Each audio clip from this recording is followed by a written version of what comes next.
Hello दोस्तों, हमारे YouTube channel climax classes में आपका स्वागत है। आज का जो वीडियो है वो एनटीपीसी के लिए मैं एक और पजल लेके आया हूँ।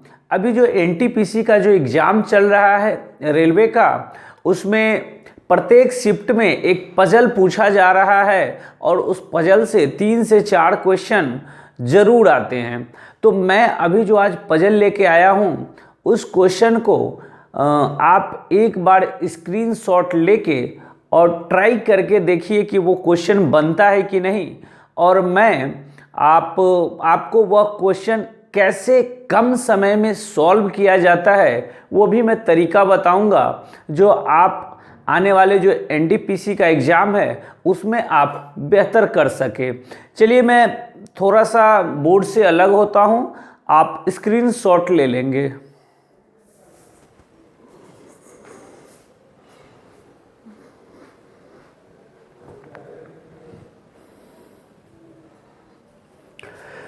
अब आप स्क्रीनशॉट लेने के बाद क्या करेंगे कि यहीं पे वीडियो को पॉज करके आप सबसे पहले खुद से इसे ट्राई करेंगे। अगर जब नहीं बने तो आप वीडियो को कंटिन्यू करके आप इसे देखेंगे कि कैसे चंद मिनट में हम इस पजल को सॉल्व करते हैं। और इस पजल से रिलेटेड 3 से 4 क्वेश्चन पूछे जाते हैं, उसे भी हम आसानी से सॉल्व करेंगे। चलिए देखते हैं। यह जो पजल है वो पजल में पूछा जा रहा है कि सात छात्राएं ZLMNYW और T, ये 7 छात्राएं हैं और ये सातों छात्राएं एक सप्ताह के विभिन्न दिनों में परीक्षा देने जाती हैं, लेकिन जरूरी नहीं कि इसी क्रम में।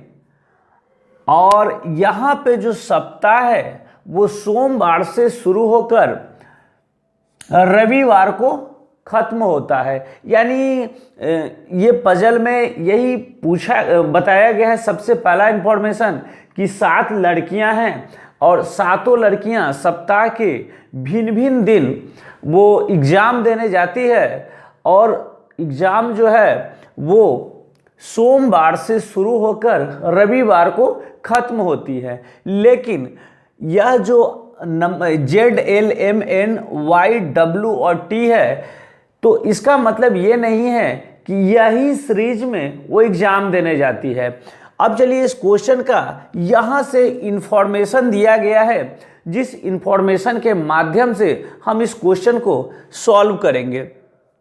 लेकिन उससे पहले सबसे पहले इसे हम कैसे बनाएंगे ये पॉसिबिलिटी को समझते हैं।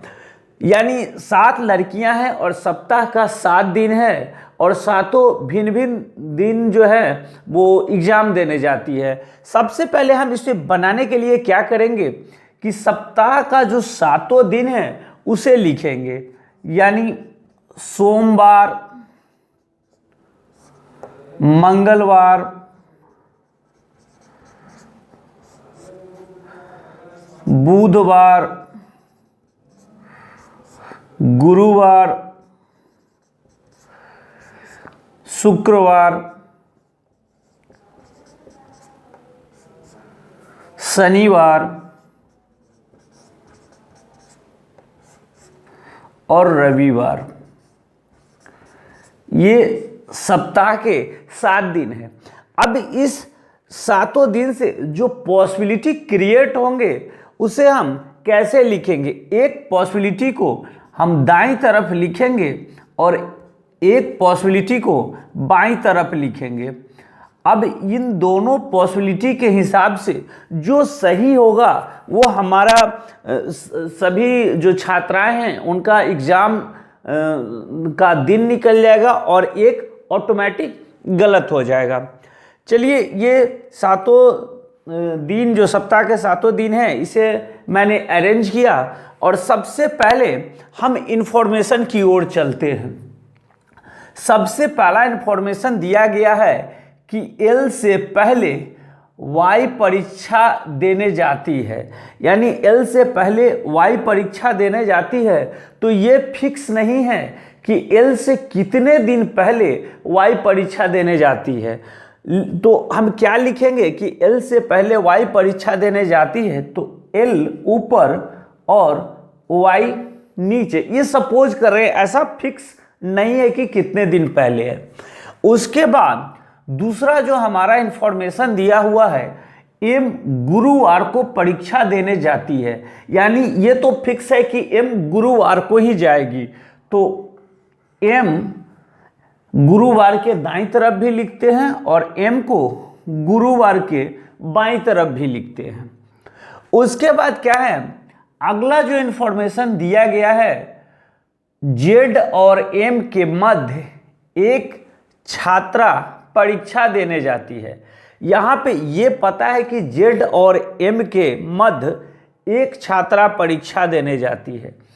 M का स्थान यहाँ पे फिक्स है कि M गुरुवार के दिन जाती है, तो ये भी हो सकता है कि Z जो है वो M और Z और M के बीच एक छात्रा है, तो Z यहाँ पे यानी मंगलवार के दिन और एक गैप हो गया। लेकिन इससे हम कंफर्म नहीं कर सकते हैं कि Z मंगलवार के ही दिन जाएंगे, तो क्या करेंगे, हम एक दिन और इन दोनों के बीच में नीचे आते हैं, तो हम पॉसिबिलिटी शनिवार को भी लेते हैं, यानी Z या तो मंगलवार नहीं तो शनिवार।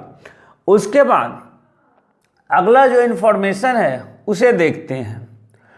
W और T के मध्य दो छात्राएं परीक्षा देने जाती है।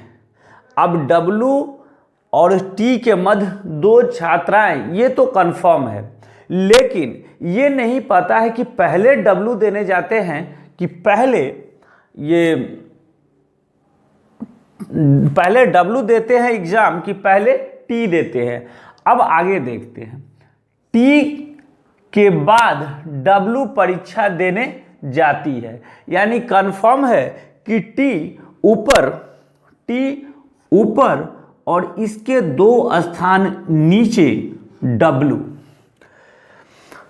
T के बाद W परीक्षा देने जाती है। उसके बाद अब यहाँ पे हम T और W को कैसे बैठाएंगे।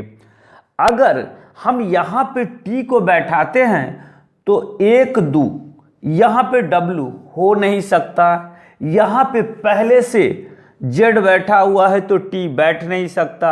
अगर यहाँ पे हम T को लेते हैं तो T को जब यहाँ लेते हैं तो 1 2 तो W यहाँ हो सकता है, और यहाँ पर पहले से M बैठा हुआ है तो T यहाँ पे नहीं बैठ सकता। तो सबसे पहले हम क्या करेंगे, T को यहाँ बैठाएंगे, 1 और 2 W यहाँ ऑटोमेटिक आ जाएगा।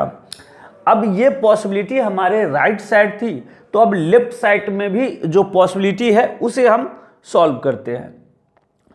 अगर T को हम यहाँ बैठाते हैं तो 1 2 यहाँ पहले से M बैठा हुआ है तो W यहाँ आ नहीं सकता है। अगर T को यहाँ बैठाते हैं तो 1 2 यहाँ पे W आ सकता है।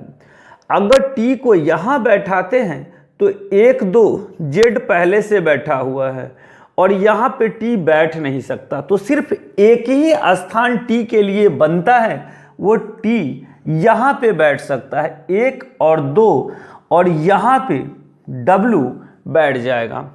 उसके बाद चलते हैं हम आगे की ओर। T और N के मध्य उतनी ही छात्राएं परीक्षा देती है जितनी Y और L के मध्य में, यानी T और N के मध्य जितनी छात्राएं एग्जाम देती है उतनी ही छात्राएं